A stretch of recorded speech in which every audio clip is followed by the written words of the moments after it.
BA first year के विद्यार्थियों, कल हमने इसी क्रम में सबसे पहले सिलेबस करवाया था। आपकी क्लासेस प्रारंभ हो ही रही हैं, तो उसके क्रम में आज पहला जो टॉपिक आपका जो करवाएंगे वो इम्पोर्टेंट टॉपिक है। इसमें न्यूटाइप के आधार पर भी इम्पोर्टेंट है। Geological history of the earth, पृथ्वी का भूगर्भिक इतिहास।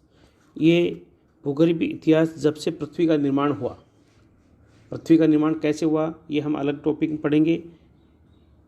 अलग अलग विद्वानों भूगोलवेताओं के आधार पर जो पृथ्वी की उत्पत्ति कैसे हुई, लाप्लास के आधार पर कैसे हुई, कांट के आधार पर, ऑटो श्मिट के आधार पर, या एक तारे के आधार पर, या दो तारे के आधार पर बिनरी स्टार थ्योरी है। तो ये सब अलग है, लेकिन पृथ्वी की उत्पत्ति हुई उसके बाद से लेकर अब तक का जो इतिहास रहा है उसमें किस प्रकार से घटनाएं घटी हैं, उसके संबंध में हम ये जानकारी सबसे पहले प्रारंभ करेंगे। तो पृथ्वी का इतिहास जानने के लिए सबसे पहले इनको 4 वर्गों में बांटा गया है। नंबर 1, जो सबसे बड़ा जो काल था उसको कल्प कहा है, उससे छोटे काल को इपोज कहा है, और नंबर 3 जो है उसको पीरियड या शक कहा, और नंबर 4 को ड्यूरेशन ऑफ द अवधि है। अवधि है उसका कि उस काल की अवधि या उस कल्प की अवधि कितनी रही है। तो इस आधार पर 4 फेज इसमें अलग अलग बनाए गए हैं। सबसे जो बड़ा जो वर्ग था, जिस प्रकार से हम कह सकते हैं कि जैसे एक वर्ष होता है, उसमें महीने होते हैं, दिन होते हैं, और जो घटनाक्रम होती है, उसी प्रकार से ये फेज के आधार पर ये कल्प को अलग अलग बांटा गया है। तो सबसे प्राचीन जो कल्प है वो प्री पैलोजोइक कल्प है। प्री पैलोजोइक कल्प मतलब यदि कालों की जो बात करते हैं तो इसमें ये माना जाता है कि इसकी कार्बन डेटिंग के आधार पर कोई जानकारी इतनी ज़्यादा नहीं मिलती है, लेकिन ये जरूरी है कि इसमें आर्कियन रॉक्स मिलती हैं। प्री पैलोजोइक कल्प। उसके बाद में नंबर 2 पर जो कल्प आता है वो पैलोजोइक कल्प है, और इसको क्या कि प्रारंभ में हमें जानकारी थी, इसलिए इसको प्राथमिक या प्राइमरी इपोज कहते हैं। और इस प्राइमरी इपोज के अंतर्गत Cretaceous, Jurassic, Triassic, Permian, Carboniferous, Devonian और सिल्यूरियन, मतलब ये जो सारे आधुनिक रिसेंट युग हैं, प्लिस्टोसिन, प्लायोसिन, ओलिगोसिन, इयोसिन, ये सारे युग हैं। ये अलग अलग फेज में, अलग अलग एराज में हैं। लेकिन अब यहाँ हम ये बताना चाह रहे हैं कि जो पैलोजोइक कल्प था उसको प्राइमरी फेज कहते हैं। उसमें कौन कौन से युग हुए और उनकी अवधि कैसे रही। तो ये माना जाता है कि इस जो पैलोजोइक कल्प में पर्मियन युग से प्रारंभ हुआ। ये Permian, Carboniferous, Devonian, Silurian, Ordovician और कैम्ब्रियन, ये 4-6 युग इसमें रहे हैं। तो उसमें इनकी यदि अवधि की बात करें तो ये जो कैम्ब्रियन युग की जो अवधि है वो लगभग 10,000 करोड़ वर्ष रही है, अकेले की कैम्ब्रियन युग की अवधि।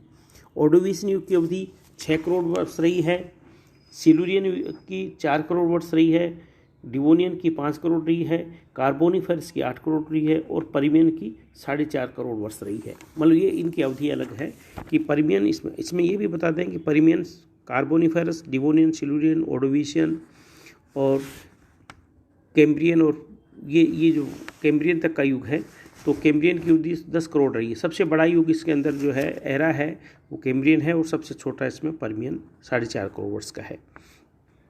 तो इसमें जिस प्रकार से घटनाएं घटी हैं उसके आधार पर इसको अलग अलग बांटा गया है। इसमें हम ये भी बताएंगे कि इसमें कौन सी माउंटेन बिल्डिंग बनी, पर्वतों का निर्माण कब हुआ, किस प्रकार से डिस्प्लेसमेंट हुआ, ये सारी चीज़ें इसमें फेज में आती हैं। कौन से जीव जंतुओं का निर्माण कौन से युग में हुआ है, ये सारा वृत्तांत जो है इन युगों के आधार पर किया गया है। तो सबसे पहले हम ये कह सकते हैं कि जो ये कैम्ब्रियन युग है ये सबसे प्राचीन जो कल्प है ये है। तो ये जो कैम्ब्रियन वर्ष ये आज से लगभग 70 करोड़ वर्ष पूर्व माना जाता है, और ये 60 करोड़ वर्ष पहले ही ख़त्म हो जाता है। और इसके अंदर ये मान के चलते हैं कि इसमें जलवाष्प कणों का अभिभूत हुआ है और नदियों सागरों का निर्माण हुआ है। इसमें गर्म सागरों में नरम त्वचा वाले रीढ़ विहीन जीवों का मुकदमा उद्गम हुआ है। मतलब इसमें इन्वर्टिब्रेट्स जो एनिमल्स हैं उनका विकास इस कैम्ब्रियन युग में हुआ है।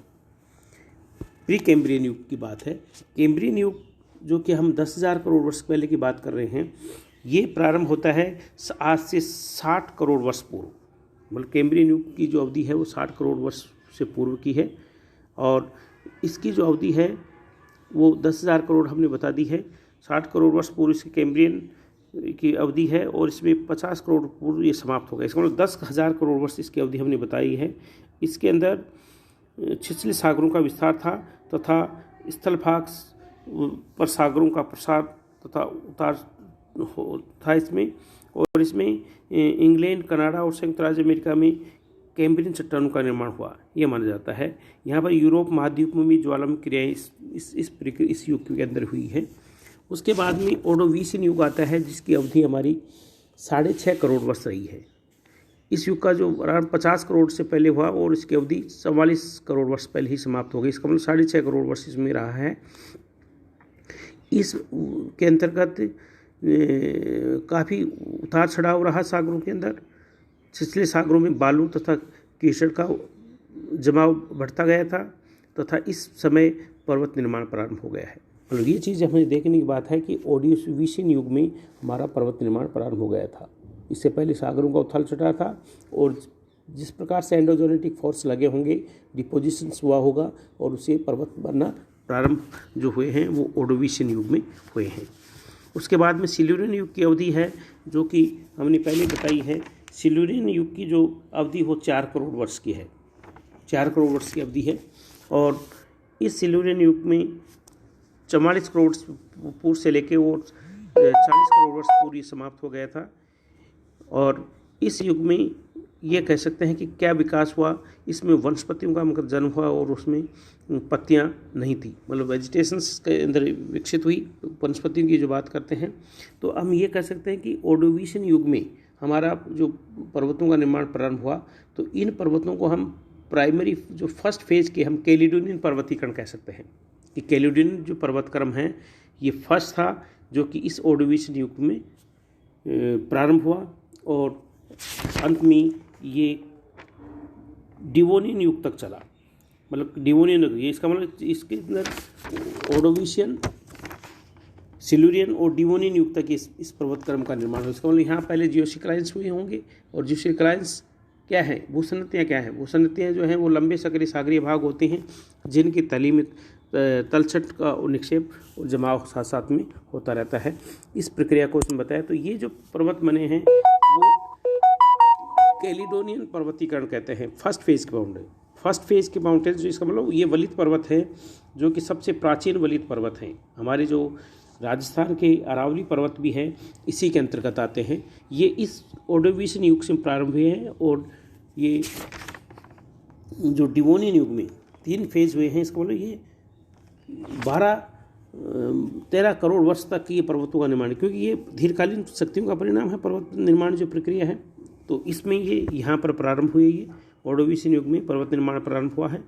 और यहाँ इस कटिबंध में जलवायु गर्म थी, और परंतु जलवायु कटिबंध नहीं थे, जोन नहीं थे इसमें। वनस्पति जीव केवल सागर तक सीमित थे। मतलब इस जो ओर्डोवीशियन युग में जो वनस्पति की बात करें तो सागर में ही सीमित थे।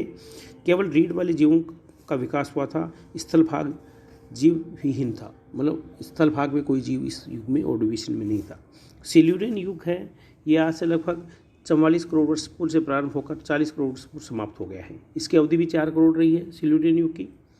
इसमें वनस्पतियों का जन्म हुआ तथा उसमें बिना पत्तियों वाले जीव जंतु उसके अंतर्गत रहे हैं। ये चीज़ इसमें। अंत में डिवोनियन युग आता है। डिवोनियन युग जो है कि जहाँ की डिवोनियन युग, और इस युग में हमारा अंतिम डिवोनियन युग के अंत में हमारे पर्वत निर्माण की प्रक्रिया बंद हो जाती है। इसका मतलब ये जो कैलिडोनियन पर्वतीकरण है वो अंतिम क्षेत्र पर डिवोनियन युग में समाप्त हो जाता है। और इसकी जो अवधि हमने पहले बता दी है डिवोनियन युग की, वो 5 करोड़ है। इस युग में कहते हैं कई प्रकार की मछलियों की उत्पत्ति कारण इस युग को मत्स्य युग भी कहा जाता है। मतलब कहने का मतलब है कि न्यूटाइप में भी ये सवाल पूछ लेते हैं कि मत्स्य युग कहा जाता है डिवोनियन युग को, सिल्यूरियन युग को, ओर्डोवीशियन युग को या कैम्ब्रियन युग को। तो मछलियों का जो विकास है इस युग में हुआ है डिवोनियन युग में, इसलिए इसको मत्स्य युग के नाम से जानते हैं। इस युग के अंत तक एम्फीबियम्स जीवों का भी आविर्भाव हो गया था, और इसके बाद में अगला जो हमारा पैलेयोजोइक युग का अंतिम जो फेज था, उससे पहले कार्बोनिफेरस युग आया। कार्बोनिफेरस युग, इसकी जो अवधि हमने पहले बता दी 8 करोड़ वर्ष रही है, और इसमें कार्बन की उत्पत्ति हुई है। जो आज हम जो कोयला काम में ले रहे हैं, कार्बन काम में ले रहे हैं, उसकी अवधि इस 8 करोड़ वर्ष की अवधि में रही है, जो कि प्रारंभ काल इसका 35 करोड़ वर्ष से पूर्व से कुल अवधि इसकी 8 करोड़ रही है। और इसमें अमेरिका तथा यूरोप में दलदली भागों का निर्माण हुआ और वहाँ पर लगभग 100 फीट तक इसका आवरण छा गया था। तो ये कहने का मतलब है कि इस युग के अंदर कार्बन की उत्पत्ति हुई है। और अंतिम इसका पैलेयोजोइक युग का पर्मियन युग है, जो कि इसकी अवधि 4.5 करोड़ वर्ष की अवधि रही है। और इसमें व्यापक रूप से भूगर्भीय हलचलों के कारण यूरोप, एशिया तथा पूर्वी संयुक्त राज्य अमेरिका में ऊंचे पर्वतों का आविर्भाव हुआ और पृथ्वी पर जलवायु के भिन्न भिन्न दशाएं हो गई हैं। इस आधार पर इसमें इस जल क्षेत्र में सागरीय जीवों की अधिकता का अनुपात कम हो गया था, क्योंकि स्थलीय भागों में वनस्पति तथा जीवों की संख्या बढ़ने लग गई थी। तो ये चीज़ें इस पर्मियन युग में हुई है। उसके बाद दूसरा फेज है हमारा, दूसरा फेज पैलेयोजोइक के बाद में मेसोजोइक युग में, और इसमें भी 3 युग हुए हैं, क्रेटेशियस, ज्यूरेसिक और ट्रियासिक युग। ये 3 युग है, क्रेटेशियस, ज्यूरासिक और ट्रियासिक युग हुए हैं। तो इनमें इनकी अवधि की यदि बात करें तो ट्रियासिक की अवधि 4.5 करोड़ वर्ष, ज्यूरेसिक की भी 4.5 करोड़ वर्ष, और क्रेटेशिक की अवधि है वो 6.5 करोड़ वर्ष है। तो हम ये देखते हैं कि कार्बोनिफेरस युग तक, डिवोनियन युग तक आते आते ये हमारी प्रक्रिया बंद हो गई, पर्वतीकरण की प्रक्रिया बंद हो गई। उसके बाद में पुनः हमारा जो पर्वतीकरण प्रारंभ हुआ है, तो वो उसके तब तक हमारा माउंटेन्स की प्रक्रिया बंद होने के बाद में पुनः इरोजन प्रारंभ हो गया और डिपोजिशन होता रहा। और इस डिपोजिशन होने में लगभग 12.5 करोड़ वर्ष लगे, मतलब 8 करोड़ वर्ष कार्बोनिफेरस युग के और 4.5 करोड़ वर्ष पर्मियन युग के। इसमें कोई पर्वतीकरण नहीं हुआ, इसमें केवल डिपोजिशन होता रहा।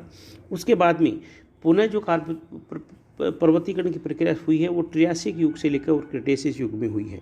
तो ये दूसरे सेकंड फेज के पर्वत हैं, इनको हम हर्सिनियन पर्वतक्रम कहते हैं। वो कैलिडोनियन पर्वतीकरण थे और ये हर्सिनियन पर्वतक्रम है। इनके अंतर्गत इन हर्सिनियन पर्वतों में ये विशेषता है कि इसमें ब्लॉक पर्वतों का निर्माण हुआ, मतलब इसमें ये वलित पर्वत नहीं बन के ब्लॉक पर्वत बने इसमें, जिसको कि हम फॉल्ट के द्वारा बनते हैं। और इस प्रकार के जो उदाहरण हैं वो हमारे सियरा नेवादा पर्वत या पाकिस्तान के जो साल्ट रेंज पर्वत हैं, ये इसमें उदाहरण देखने के लिए मिलते हैं। तो इसके अलावा ये क्रेटेशियस युग भी, इसका मतलब बीच में जो गैप रहा है उसमें हमारा डिपोजिशन रहा है। उसके बाद में मेसोजोइक के बाद सेनोजोइक कल्प आया और इसमें भी 4 युग बने हैं, प्लायोसीन, मायोसीन, ओलिगोसीन और इओसीन।